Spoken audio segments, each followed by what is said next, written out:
사이다 무비튼. 내 이름은 한진수. 독신이며 부모님과 살고 있다. 고교 중퇴 후 한 건설회사에서 꾸준히 일하면서 비록 박봉이지만 연금으로 생활하는 부모님을 돌보며 성실하게 살고 있다. 내 밑으로 5살 어린 남동생이 있는데 동생 진성이는 나와는 다르게 좋은 대학을 나와서 대기업에 들어갔고 1년 전에 결혼까지 한 몸이다. 완벽하게 엘리트 코스를 밟고 있지만 형인 나를 존경한다고 말해주는 동생이다. 그 배경에는 동생이 아직 중학생이었을 때 일어났던 어떤 일이 영향을 미친 것 같다.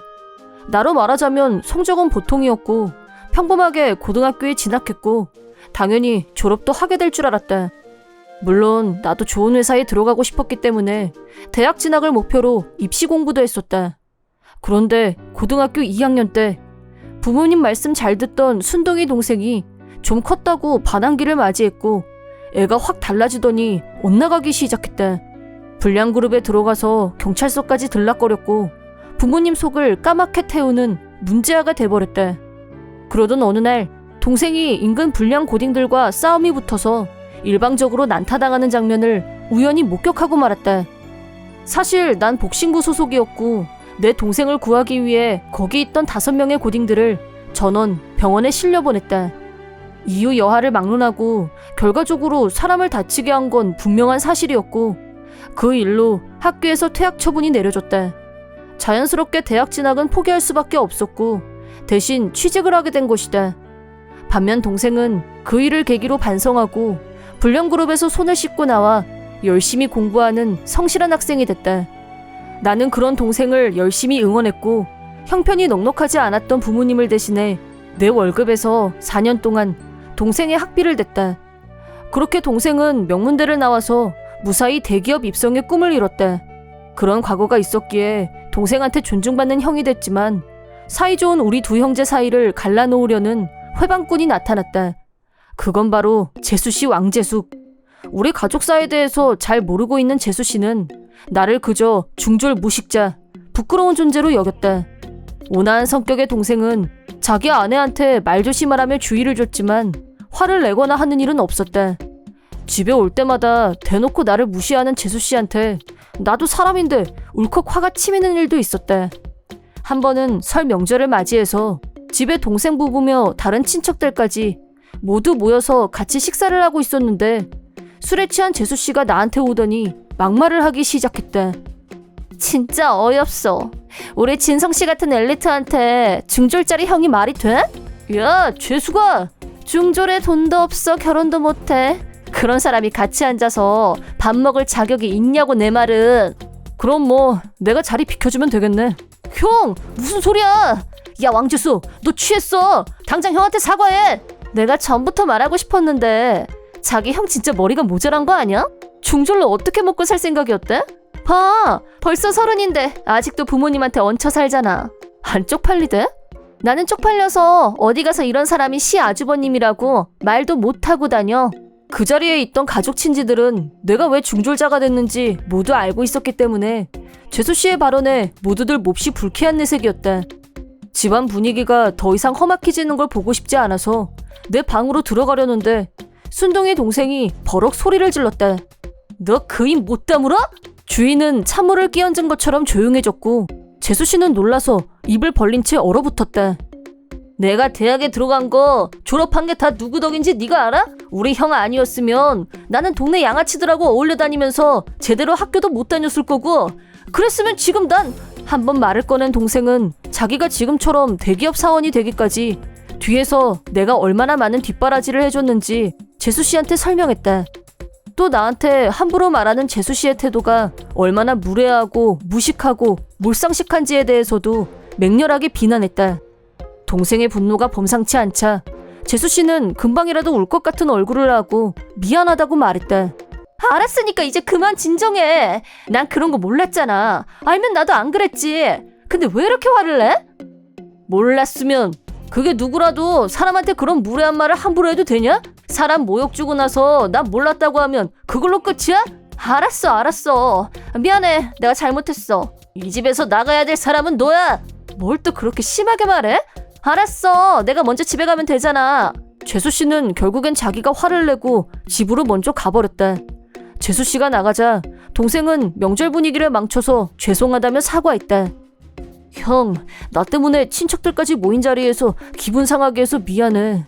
재숙이가 결혼 전엔 안 그랬는데 결혼하고 나서는 학벌, 직업 이런 걸 엄청 따지더라고. 그랬었구나. 나도 그 문제 때문에 계속 고민 많이 했었어. 혼자 고민하지 말고 나한테라도 말을 하지 그랬어. 근데 오늘 일을 보니까 더는 힘들 것 같아. 나 이혼할까 해. 동생은 얼마 전부터 이혼까지 염두하면서 고민해온 것 같았는데 이제 결혼한 지 겨우 1년밖에 안 된 처지라 가족한테도 말을 못했었다고 한다. 방금 전 재수씨의 인성이 얼마나 바닥인지 민낯을 보게 된 가족 친지들은 동생이 이혼 의사에 아무도 반대하는 사람이 없었다. 친척들은 분위기가 너무 처졌다며 배달 음식을 더 시켜서 늦게까지 먹고 마시며 명절 분위기를 냈다. 심지어 동생도 재수씨가 집에 간 후가 더 밝아 보이고 표정도 살아났다. 며칠 후 재수씨는 동생 입에서 이혼이란 말이 나오자 당황했는지 다 죽어가는 얼굴로 혼자서 찾아왔다. 안녕하세요. 그래, 재숙이 왔니? 아주버님 계세요? 있지 그럼. 진수야, 재숙이가 너 보러 왔나 보다. 저한테 볼 일 있어요? 지난번엔 죄송했어요. 제가 좀 취해서 실수로 이상한 말을 해서 기분 상하셨죠. 술에 취해서 한 말이었다? 그날은 취해서 했다 쳐도 그 전부터 나를 중졸자 무식한 형이라고 하지 않았었나? 그건... 됐습니다. 지금이라도 반성한다면요 뭐. 나 그렇게 뒤끝 있는 사람은 아니에요. 다행이다. 그럼 제가 부탁 좀 드릴게요. 진성씨 좀 설득해주세요. 설득? 네, 진성씨가 이혼하자고 해서요. 너무 놀라서 여기 온 거예요. 존경하는 형이 잘 설득해주면 진성씨도 이혼하자는 말 안 할 거예요. 재수씨는 태도가 확 달라져서 나한테 사과를 하더니 이때다 하고 자기 부탁을 들어달라고 했대. 그 태도는 누가 보더라도 나를 이용하려는 것일 뿐 진짜 반성한 걸로는 안 보였대. 솔직히 이런 여자하고 동생이 평생을 같이 지낸다고 한들 행복할 거란 생각이 들지 않았고 나는 부부 문제에 끼고 싶지 않다는 말로 재수씨의 부탁을 거절했대. 그러자 역시 그 본성이 어디 가는 게 아닌지라 이번엔 나한테 역정을 냈대. 그럼 동생이 이혼남이 돼도 상관없다는 거예요? 우리 아직 축의금 받은 지 1년밖에 안 됐어요. 결혼 1년에 이혼이라뇨? 상식적으로 이게 말이 돼요? 이 사태를 막을 수 있는 사람이 형밖에 없다는 거 모르겠어요? 나와 어머니는 자기 성질대로 행패를 부리는 재수씨를 일단 집에서 내보냈대. 그 후 재수씨는 절대 이혼 불가를 주장하며 이혼에 합의하지 않았고 난처하게 된 동생은 처갓집에 찾아가서 지금까지의 일들을 다 털어놨대. 나한테 했던 말과 행동들을 얘기하고 중고로 모욕적인 언사를 남발한 라인톡을 보여주자 장인 장모는 멋쩍은 얼굴로 사과를 했다고 한다. 원래부터 이중적인 면이 있는 성격이라 그동안 가족들도 대하기가 힘든 면이 있었다면서 장인 장모가 나서서 재수씨를 설득했고 드디어 이혼에 동의했다. 동생과 결혼하면서 재수씨는 직장을 그만두고 전업주부로 지냈는데 경력 단절에 갑작스러운 이혼, 최악의 상황에서 취할 전선에 나가게 됐지만 직장이 그렇게 쉽게 찾아지는 게 아닌지라 전 직장에 찾아가서 사정을 했다고 한다. 하지만 인성 문제로 주변에서 좋아하는 사람이 없었고 더구나 퇴직하면서 악착같이 축의금을 챙기는 태도에 다들 질려버렸기 때문에 전 직장으로 돌아가는 일은 불가능했다. 친구들한테는 엘리트 남자랑 결혼한다고 오지게 자랑질을 해왔던 터라 이혼한다는 말을 들은 친구들 중 누구 하나 재수씨를 동정하는 사람이 없었다고 한다. 모든 지인들에게 철저히 외면당한 재수씨는 동생한테 재결합을 끈질기게 요구하면서 아예 집 앞에서 진을 치고 동생을 기다렸다. 몇 번이나 주의를 줬지만 스토커처럼 따라다녔고 동생은 마침내 경찰에 신고하지 않을 수 없었다. 재수씨는 경찰한테 엄중한 경고를 받고 동생 주변에 얼씬거리지 않겠다고 약속했다. 그런 난리를 치른 후에야 동생 주변에서 얼씬거리지 않게 된 전 재수씨는 지금 어디서 어떻게 지냈는지 알 수가 없지만 아마도 쓸쓸하고 고독하게 살고 있을 거란 것 정도는 충분히 예상된다. 이혼 후 동생은 자기 일에 더욱 집중력을 발휘했고 목표의식도 높아지고 주변의 평가도 올라갔다. 젊은 나이에 빠른 출세를 하면서 연봉도 많아진 건 말할 것도 없다. 첫 번째 결혼에서 홍역을 치른 만큼 다음번에는 정말 좋은 사람을 만나 마음으로 서로 사랑하면서 행복했으면 하는 게 형으로서 내 마지막 바람이다.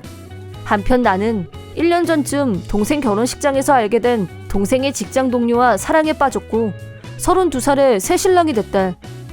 대기업에 다니는 여자와 중졸 건설업 종사자 커플. 주변에서 여자가 너무 아깝다는 말이 나오지 않게끔 앞으로 지금보다 몇 배 더 열심히 일할 생각이다.